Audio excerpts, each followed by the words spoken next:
SUV ada. Jom saya tunjuk dalam video ni. Ready stock SUV yang ada dalam showroom saya. So kalau korang berminat, jangan malu, jangan segan. Terus sahaja masuk ke dalam profil saya. Ada link dekat situ. Wasabi dengan saya. Nanti kita bincang. Nak beli secara tunai boleh, nak masuk loan pun boleh. Tengok mana yang loan sesuai untuk dengan dokumen anda. Okay? So mari.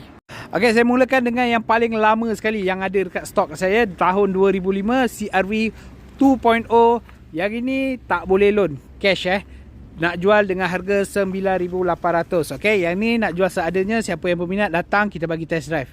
Tak salah saya, model ni adalah second generation untuk CR-V. Okay, so kalau korang rasa nak beli secara tunai, cepat roger saya. Sebab kereta ni memang ada satu saja stok.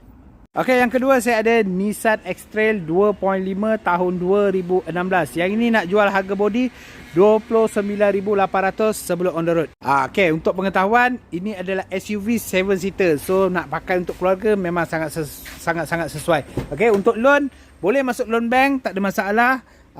Boleh ikat 5 tahun, bulanan dalam 700 lebih. Tapi siapa yang nak murah, boleh cuba masuk loan dengan Ion Credit. Panjang sikit loan, lebih kurang 7 tahun. Bulanan dalam 500 lebih ke 600 sahaja macam tu. Okay, next saya ada CR-V 2.0 tahun 2015. Yang ini siapa yang nak beli secara tunai, harga body 41,800, campur rotek, campur insurans sahaja. Yang mana nak masuk loan dengan kredit sahaja, bulanan lebih kurang 900 lebih, 6 tahun sahaja loan dia. Okay, so kemas cantik kereta ni.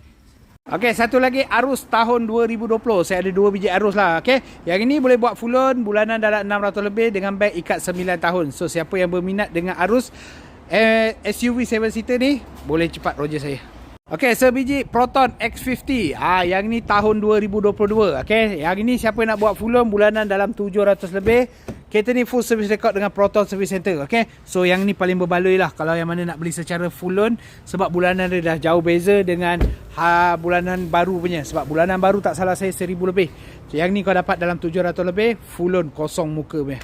Okay, sebiji lagi tahun 2021. Ni pun executive, sama macam tadi. Boleh buat full loan, tapi yang ni bulanan lebih rendah, 600 lebih sahaja. Zero muka juga. Okay, ikat 9 tahun dengan bank. Yang ini siapa yang nak beli secara tunai pun boleh. Yang tadi pun sama juga, boleh beli secara tunai. Okay, yang ini lebih murah sebab tahun dia lebih rendah sikit. Yang ini pun full service record dengan Proton Service Center. So ada 2 color, korang berminat color putih ke ataupun color grey. Last terakhir, HR-V 1.8 E-Spec 2017.